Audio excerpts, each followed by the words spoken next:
Hey everybody, welcome to another exciting, rainy, wet, moist, what other words can we use? Coffee cast. Damp. Damp coffee cast from the original location, 26 North Market Street. I'm with Megan Kanikoa. Aloha. And today we are talking about... Espresso. Yes. Cheers, Shaggy. Cheers. This is Italian for fast, by the way. How's that taste? Like heaven. Oh, good answer. Yeah. You know why? I thought we could talk about espresso a little bit today. Oh, okay. Yeah, there's a lot of theory out there of what makes, the perfect espresso shot. All right. Some people call it the God shot. The God shot? Yeah. Oh. In my opinion, the most important thing is a clean space, a clean machine, a clean portafilter, a clean grinder. If everything is kept clean, that's going to be like, if you don't have it clean, it doesn't matter how all your other steps after that go, it's not going to, be good. So first things first, Yes. Keep it clean. Keep it clean. All right, PG-13 even. I mean PG. We're talking clean. Like G-rated. Yeah, like shiny, Like silver. Disney film almost. Yeah. Okay. And I know that's very hard for me, but You should be glad that I don't make coffee. I was about to say, so this is something that it actually starts before anything actually hits the cup. Like a lot of people when they think, oh, espresso, it's all about the bean, it's all about the temperature, but no, there's a lot more. it's about the clean. The clean. The bean is important, but the clean comes first. So now you know the bean is not as important as the clean. But though you do want to have a good bean, which we have a delicious espresso that we put together with a blend of different beans through our wonderful coffee roasters, Maui Oma Coffee.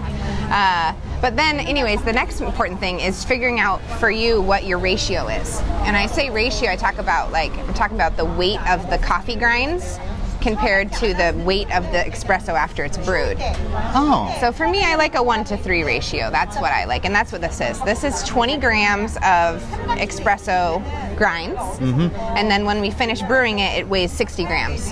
So it's a 1 to 3.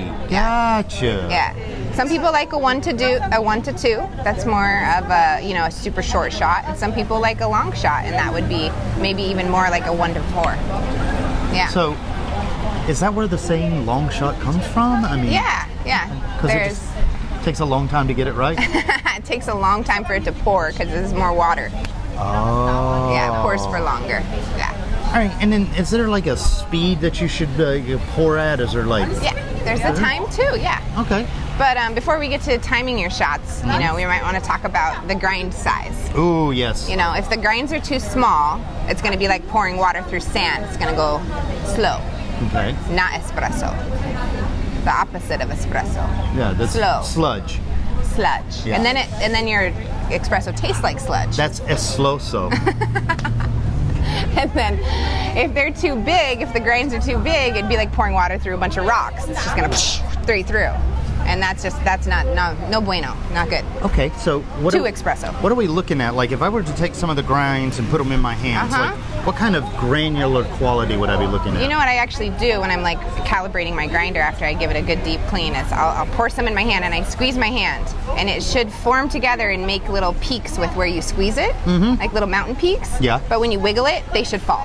Gotcha. If they don't fall, too fine. If they don't form, too coarse. Oh, okay. So you can kind of dial up your machine like that. Yeah, and then I test it, and then we go to the time. Oh. That's where the time comes in. Yeah.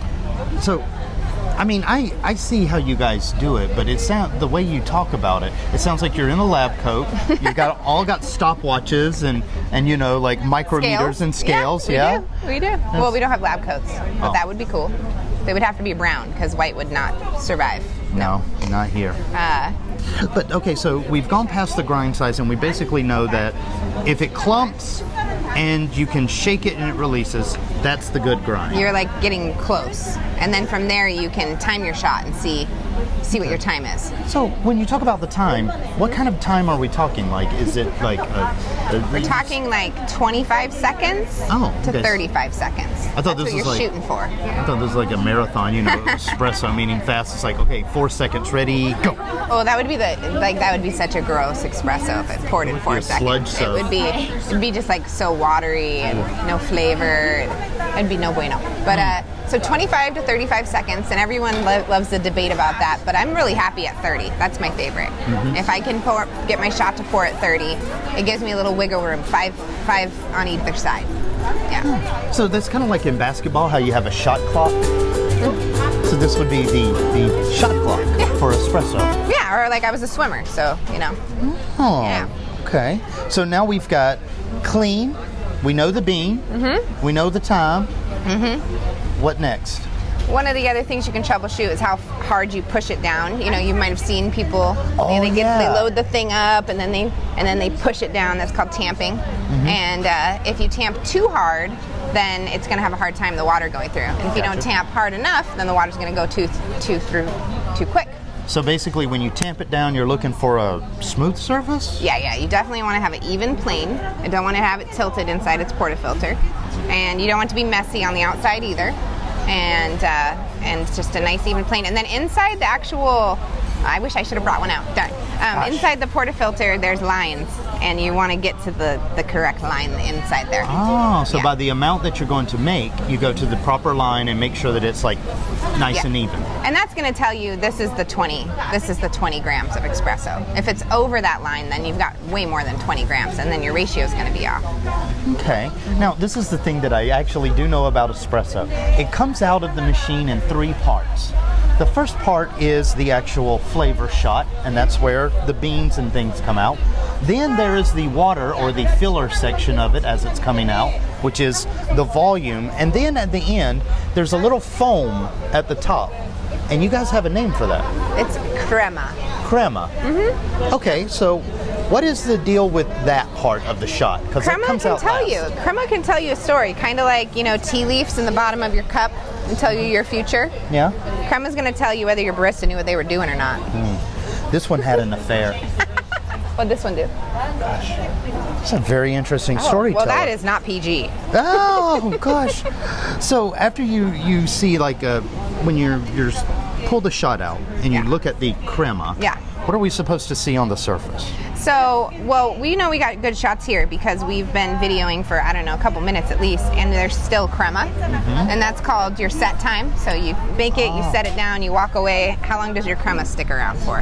If it disappears immediately, no bueno. If it sticks around for a few minutes, it's good.